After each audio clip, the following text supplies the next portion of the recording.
Hello dear pharma student, welcome to GDC classes. आज हम study करने वाले हैं ग्लाइकोलाइसिस साइकिल। ग्लाइकोलाइसिस साइकिल किससे स्टार्ट होता है?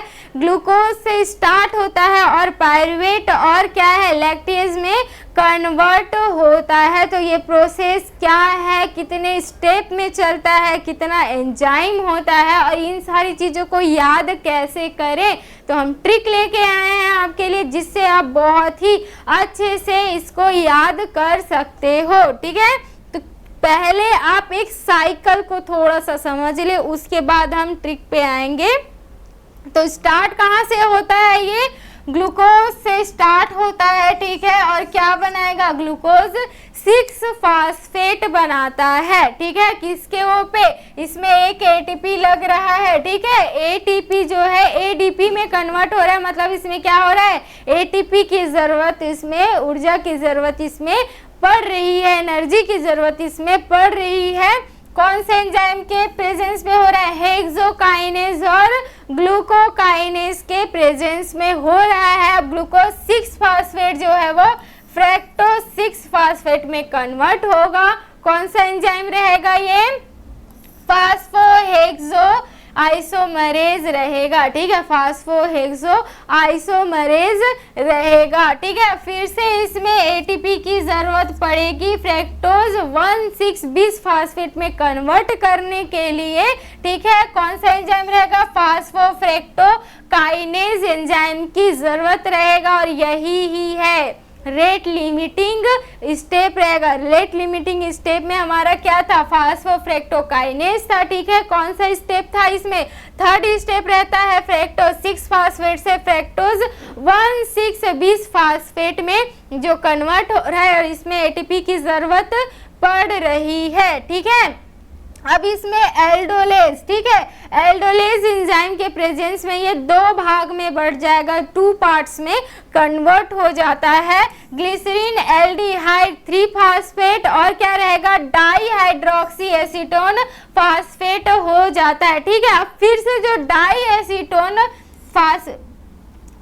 जो डाईहाइड्रोक्सी एसीटोन फास्फेट जो है वो फास्फोट्रियोज आइसोमेरेज एंजाइम के प्रेजेंस में फिर से क्या करेगा, ग्लिसरैल्डिहाइड 3 फास्फेट में कन्वर्ट कर देता है। ठीक है, अब फिर से ये जो है वो 1,3 बिस फास्फोग्लिसरेट में कन्वर्ट हो जाएगा। ठीक है, अब इसमें इंपॉर्टेंट चीज क्या है? सबसे इंपॉर्टेंट चीज क्या है इसमें? अब यहाँ से जो प्रोसेस है, ठीक है, अब क्या होगा, ये ग्लिसरैल्डिहाइड 3 फास्फेट हो गया, फिर से इसमें कन्वर्ट हो जाएगा। यहाँ तक तो सिंगल लाइन में चलता है, सिंगल लाइन में चल रहा है। जैसे ये 2 भाग में बट गया तो क्या हो गया, इधर से 2 अलग से चैन चलना स्टार्ट हो जाएगा। ठीक है, एक यहाँ पे और एक इस कंपाउंड से, तो मतलब जितना भी होगा वो 2-2 के अमाउंट पे होगा। ठीक है, तो ग्लिसरैल्डिहाइड 3 फास्फेट क्या हो गया, 1,3 बिस फास्फोग्लिसरेट में कन्वर्ट हो जाएगा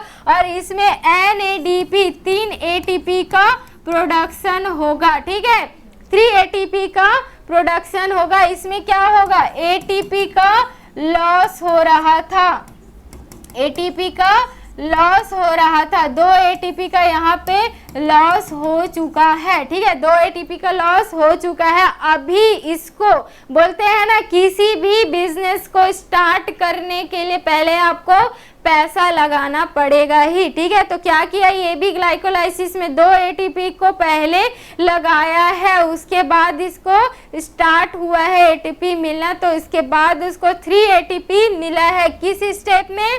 ग्लिसरैल्डिहाइड 3 फास्फेट से 1,3 बिस फास्फोग्लिसरेट में कन्वर्ट होते वक्त। ठीक है, अब इसका एंजाइम जो है वो नाम से ही सिमिलर है, ग्लिसरैल्डिहाइड 3 फास्फेट डिहाइड्रोजिनेट। ठीक है, डिहाइड्रोजिनेट हो रहा है इसलिए डिहाइड्रोजिनेट हो गया, ग्लिसरैल्डिहाइड 3 फास्फेट डिहाइड्रोजिनेट इसका एंजाइम हो गया। फिर से 1,3 बिस फास्फोग्लिसरेट जो है वो किस में कन्वर्ट हो जाएगा, ये 3 फास्फोग्लिसरेट में कन्वर्ट हो जाएगा। 1,3 था तो क्या हो गया था, 20 वर्ड लग गया था। ठीक है, दोनों को डाई 20 ये वर्ड यूज किया जाता है दो अगर एक ही नाम दो ही का सेम कंपाउंड अगर एक जगह पे आ गया तो डाई और 20 वर्ड यूज किया जाता है। उसी के जगह पे सेम कंपाउंड अगर 3 आ गया तो ट्राई वर्ड यूज किया जाता है। 4 आ गया तो टेट्रा। तो यहाँ पे दो कंपाउंड सेम आया है इसलिए 1,3,20 फास्फोग्लिसरेट हो गया। अब ये क्या है, एक जो है चला जाएगा, 3 जो है वो बचा रहेगा, इसलिए 3 फास्फोग्लिसरेट में कन्वर्ट हो जाएगा। और क्या है, फास्फोग्लिसरेट काइनेज एंजाइम इसमें प्रेजेंस होगा। और क्या होगा, इसमें एटीपी का प्रोडक्शन होगा। ठीक है, एटीपी मिलेगा, एक एटीपी मिलेगा। ठीक है, एक एटीपी मिलेगा। तो कितना हो गया टोटल, अभी तक 4 एटीपी इसको मिल चुका है और 2 के लॉस में है। ठीक है, 2 का लॉस अलग से है, 4 एटीपी अभी तक मिला हुआ है। ठीक है, 3 फास्फोग्लिसरेट जो है फिर से किस में होगा, 2 फास्फोग्लिसरेट में कन्वर्ट होगा। ठीक है, लेकिन इसके कन्वर्सन में कोई उसको एटीपी कोई ऊर्जा ना लग रही है ना उसको मिल रही है। लेकिन फास्फोग्लिसरेट म्यूटेज इसमें एंजाइम के प्रेजेंस में ही ये 2 फास्फोग्लिसरेट में कन्वर्ट हो रहा है। ठीक है, फास्फोइनॉल पायरुवेट, ठीक है, फास्फोइनॉल पायरुवेट में कन्वर्ट होगा इनॉलेज के प्रेजेंस में और इसमें वाटर रिमूव होगा और Mg2+ मिनरल्स के प्रेजेंस में होगा। ठीक है, Mg2+ मिनरल्स के प्रेजेंस में होगा। 2 फास्फोग्लिसरॉल किस में कन्वर्ट हो गया, फास्फोइनॉल पायरुवेट में कन्वर्ट हो जाएगा। ठीक है, क्या बनाएगा फिर से, ये पायरुवेट काइनेज से क्या बनाएगा, ये पायरुवेट बनाएगा। पायरुवेट काइनेज एंजाइम के प्रेजेंस में फास्फोइनॉल पायरुवेट जो है वो इसमें फास्फोइनॉल हट गया है और सिंपल से क्या बचा है, पायरुवेट बचा है। तो इस तरीके से ग्लूकोज से पायरुवेट तक का प्रोसेस हो चुका है। ठीक है, और इसमें क्या होता है, इसमें फिर से एक एटीपी बनता है। तो इस तरीके से फिर से एक एटीपी बना तो कितना हो गया, यहाँ पे 3 हो गया, 1 हो गया और 1 हो गया, 5 एटीपी हो गया है। ठीक है, 5 एटीपी अभी तक का मिल चुका है और 2 एटीपी का लॉस है। लेकिन ये 5 में इसको 2 को माइनस नहीं करेंगे। क्यों नहीं करेंगे, क्योंकि इसका 2 साइकिल चला है। तो एक साइकिल से इसको 5 मिला है, एक साइकिल से इसको 5 मिला है, तो दूसरे भी साइकिल से कितना मिलेगा, 5 मिलेगा। तो टोटल कितना हो गया, 10 एटीपी होगा। ठीक है, 10 एटीपी होगा जिसमें से 10 - 2 करेंगे तो टोटल 8 एटीपी होगा इसके पास। टोटल 8 एटीपी होगा इसके पास। अब इसमें 2 कंडीशन है, क्या है, ये जो पूरा प्रोसेस है किस में चला है, एरोबिक कंडीशन मतलब ऑक्सीजन के प्रेजेंस में चला है। ठीक है, अगर एनारोबिक कंडीशन हुआ तो भी पायरुवेट जो है किस में कन्वर्ट हो जाएगा, लैक्टेज में कन्वर्ट हो जाएगा। ठीक है, लैक्टेज में कन्वर्ट हो जाएगा, लैक्टेज डिहाइड्रोजिनेज एंजाइम के प्रेजेंस पे। ठीक है, अभी आगे का जो प्रोसेस है ये पायरुवेट हुआ। ठीक है, लास्ट में क्या बना, पायरुवेट बना। पहला यूज किस में हो गया, एनारोबिक हुआ, तो एनारोबिक में पायरुवेट जो है लैक्टेज में कन्वर्ट हो जाएगा। दूसरा काम क्या हो जाता है, ये इंटरमीडिएट साइकिल के फॉर्म में काम करता है। ये पायरुवेट जो है एसिटिल को एंजाइम में कन्वर्ट होगा, पायरुवेट डिहाइड्रोजिनेस एंजाइम के प्रेजेंस में। ठीक है, और ये किस में जाता है, टीसीए साइकिल में जाता है, क्रेब्स साइकिल में जाता है।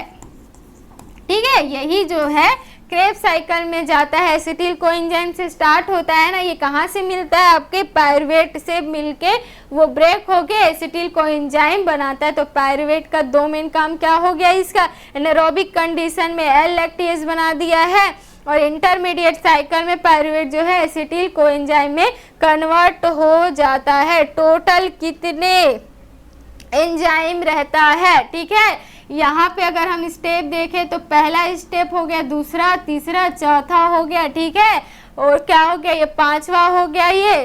तो इसी तरीके से अगर स्टेप में जो बीच बीच में जो एंजाइम यूज हो रहा है तो टोटल 10 एंजाइम इन्वॉल्व रहता है, टोटल 10 एंजाइम इन्वॉल्व रहता है। 1 में हो गया आपका हेक्सोकाइनेज, 2 में हेक्सोआइसोमेरेज हो गया, 3 में फास्फोफ्रेक्टोकाइनेज हो गया, 4 में एल्डोज हो गया, 5 में फास्फोट्रायोज आइसोमेरेज हो गया, ठीक है, ग्लिसरैल्डिहाइड 3 फास्फेट डिहाइड्रोजनेज 6 में हो गया, 7 में फास्फोग्लिसरेट काइनेज हो गया है, 8 में फास्फोग्लिसरेट म्यूटेज हो गया है, 9 में इनोलेज हो गया है, 10 में पायरुवेट काइनेज हो जाता है।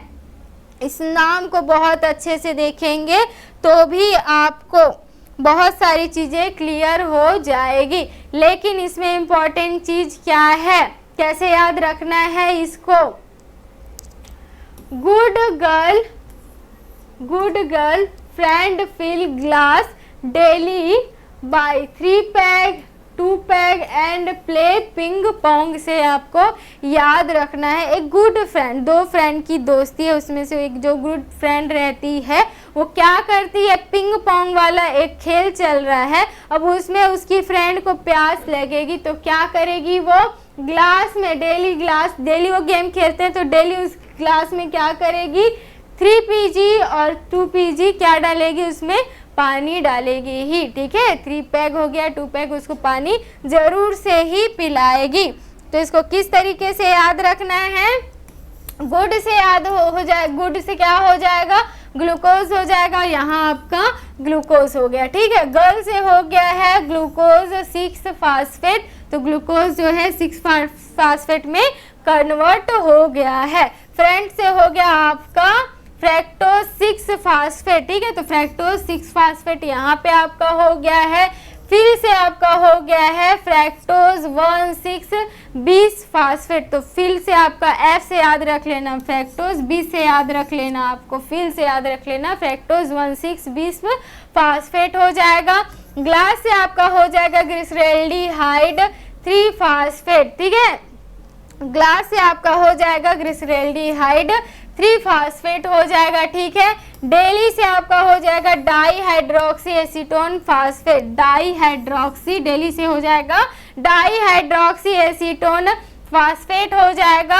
22 से आपका हो जाएगा 1,3,20 फास्फोग्लिसरेट, 22 से आपका हो जाएगा, ये 20 से आपको याद रखना है, 1,3,20 फास्फोग्लिसरेट हो जाएगा।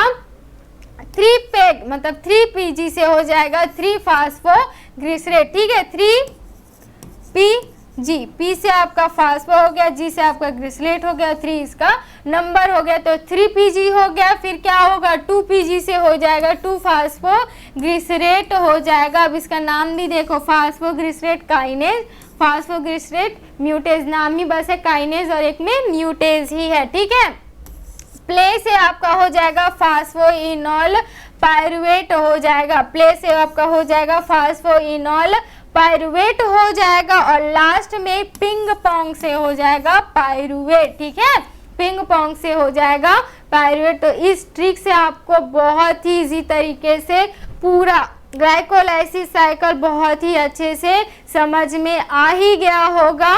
बच्चा थोड़ा सा तो मेहनत करना पड़ेगा, बिना मेहनत किए हम पूरा का पूरा ये साइकिल याद नहीं कर सकते। आपके लिए हम ट्रिक जरूर लेके आएंगे, लेकिन उसको भी आपको याद करना पड़ेगा, या पूरे इस साइकिल को याद कर लो या फिर इस ट्रिक को याद कर लो, लेकिन याद करना पड़ेगा। क्यों? क्योंकि ग्लाइकोलाइसिस बहुत ही इम्पोर्टेंट साइकिल था, ठीक है। क्वेश्चन कहाँ से आ सकता है, ग्लूकोज और ग्लूकोज से ग्लूकोज 6 फास्फेट में कन्वर्ट होने के लिए कौन सा एंजाइम की ज़रूरत पड़ा है, हेक्सोकाइनेज हो गया, फास्फोहेक्सोआइसोमेरेज हो गया, या फिर फास्फोफ्रेक्टोकाइनेज हो गया, या फिर ऑल ऑफ दिस। तो कौन सा आएगा, हेक्सोकाइनेज एंजाइम आ जाएगा। इस प्रोसेस में एटीपी का यूज हुआ है या फिर एटीपी मिला है, तो क्या हुआ है, इसमें एटीपी यूज हुआ है, ठीक है। और ऐसी एक और कौन सा स्टेप है, फ्रैक्टोज 6 फास्फेट और जो किसमें हुआ था, फ्रैक्टोज 1,6,20 फास्फेट में कन्वर्ट हुआ था, ठीक है। तो ऐसी जगह से ही बहुत ही क्वेश्चन आता है, इसलिए बहुत आँख खोल के बहुत अच्छे से आपको इस चीज को ध्यान से पढ़ना है। फ्रैक्टोज 6 फास्फेट से फ्रैक्टोज 1,6,20 फास्फेट में फास्फोफ्रेक्टोकाइनेज लगा है, और इसमें क्या हुआ है, एटीपी का यूज हुआ है, ठीक है, इसमें एटीपी बना नहीं है। एटीपी बनना कहाँ से स्टार्ट हुआ था? एटीपी बना ग्लिसरॉल्डिहाइड 3 फास्फेट से 1,3-20 फास्फोग्लिसरेट में बनना स्टार्ट हुआ था। कितना? वो भी NADPH से NADH2, ठीक है। नॉर्मल एटीपी मतलब कितना हुआ? एक ही अमाउंट रहा। FADPH मतलब क्या होगा? 2 ATP बना, और NADH2 में क्या होगा? मतलब 3 ATP बनता है। तो ये रेशियो भी आपको पता होना चाहिए, ठीक है। इसमें और इम्पोर्टेंट क्या है? एल्डोज इम्पोर्टेंट बहुत ही ज़्यादा। एल्डोज ही है जो ये फ्रैक्टोज 1,6-20 फास्फेट को 2 भाग में बांटता है glyceraldehyde 3 phosphate dihydroxy acetone phosphate, ठीक है। अब इसको डाईहाइड्रोक्सी एसीटोन फास्फेट को फिर से कौन कन्वर्ट करता है ग्लिसरॉल्डिहाइड 3 फास्फेट में? फास्फोट्रियोज आइसोमेरेज, ठीक है। अब यहीं से ही यहाँ तक तो क्या था आपका? यहाँ तक अगर हम देखेंगे, यहाँ तक अगर हम देखेंगे आपका ये क्या था? सिंगल लाइन जा रहा है जितना भी चैन है। फिर यहाँ से आपका पूरा यहाँ तक क्या लिखा है? 2 × 2 × 2 × 2 × ठीक है। पूरा यहाँ तक आपका क्या है? 2 × चलेगा, मतलब 2 साइकिल चल रहा है। एक इधर से ग्लिसरॉल्डिहाइड का, बाकी पूरा प्रोसेस ऐसे चलेगा। यहाँ से जो एक चल रहा है वैसा ही चलेगा। तो यहाँ पे 2 तो यूज हो चुका है, 3 ATP यहाँ से हो गया है, फिर से 1,3-20 फास्फोग्लिसरेट से 3 फास्फोग्लिसरेट में हो गया, फिर से एक ATP मिला, ठीक है। फिर उसके बाद लास्ट जो है फास्फोइनोल पायरुवेट से पायरुवेट में जो कन्वर्ट हो रहा है, इसमें फिर से बन रहा है। तो क्या हुआ? एक हुआ, यहाँ पे एक हुआ, यहाँ पे 3 हुआ, कितना हो गया? यहाँ पे 5 हो गया, टोटल 10 हो गया। लेकिन यहाँ पे 2 माइनस करेंगे तो 10 - 2 टोटल कितना हो गया? 8 ATP का टोटल प्रोडक्शन होगा। सब लॉस और मुनाफा को वो देखेंगे तो फिर, ठीक है। कितना? 2 दिया है तो उसको माइनस करके रखना भी तो पड़ेगा, है ना। तो क्या हुआ? 10 - 2 किए तो 8 ATP टोटल क्या हुआ? इसमें बना है। यही जो पायरुवेट जो होता है वो एनारोबिक कंडीशन में जाता है, तो फिर क्या होगा? पायरुवेट से एल लैक्टेज में कन्वर्ट हो जाएगा, और लैक्टेट डिहाइड्रोजनेज एंजाइम के प्रेजेंस पे पायरुवेट जो है इंटरमीडिएट साइकिल बनाएगा। और ये साइकिल किस में काम आता है? ये साइकिल जो है आपका क्रेब्स साइकिल TCA या फिर क्रेब साइकिल में काम आता है, जो कुछ इस तरीके से चलता है ना। इस साइकिल में आपका काम आता है, इसमें एसिटिल को एंजाइम का जो यूज होता है, जो एसिटिल को एंजाइम है वो ये पायरुवेट से ही आता है, पायरुवेट डिहाइड्रोजिनेज एंजाइम के प्रेजेंस में। और NADP जो है NADH2+ में कन्वर्ट होता है। तो क्या होगा? ये 3 ATP बनाएगा, ठीक है। तो लास्ट में पूरा एक ग्लूकोज से कितना बनने वाला है? जो 30 ATP होता है। वो प्रोसेस क्या है? स्टेप बाय स्टेप हम समझेंगे। अभी तक हमको कितना का मिला है? 8 ATP का मिला है, ठीक है। और यहाँ पे 3 हो गया, ठीक है। लेकिन यहाँ जैसे 2 साइकिल चला है आपका, कुछ इस तरीके से समझिए, ग्लाइकोलाइसिस, ठीक है। पहले सिंगल स्टेप, फिर यहाँ से यहाँ चला, ठीक है। क्या हुआ? 2 हुआ, -2 हुआ, और इसमें क्या है? +5 चला था, ठीक है। अब क्या आ गया? एक इंटरमीडिएट पोर्शन आ गया। फिर यहाँ से आपका क्रेब साइकिल आएगा, तो यहाँ पे +3 हो जाएगा, यहाँ पर +3 हो जाएगा। तो टोटल अभी तक हम किसका वो कर चुके हैं? टोटल ये कितना हो रहा है? 9 हो गया है, ठीक है। ये सॉरी 8 हो गया है। अगर हम इसको माइनस किए तो अगर पूरे प्रोसेस को अगर देखा जाए तो कितना हो जाएगा? इसमें +5 +3 5 कितना हो गया? 10 - 2 कितना हो गया? सिर्फ इतने की बात करें ग्लाइकोलाइसिस की, तो कितना हो जाएगा आपका? 8 ATP हो गया। अब ये कौन सा है? इंटरमीडिएट है, ठीक है। इंटरमीडिएट में कितना देखें? 3 और 3 तो कितना हो गया? +6 कितना हो गया? 14 ATP अभी इसमें का हो गया है। अभी तक हम लोग पढ़ चुके हैं। अब बारी किसकी आएगी?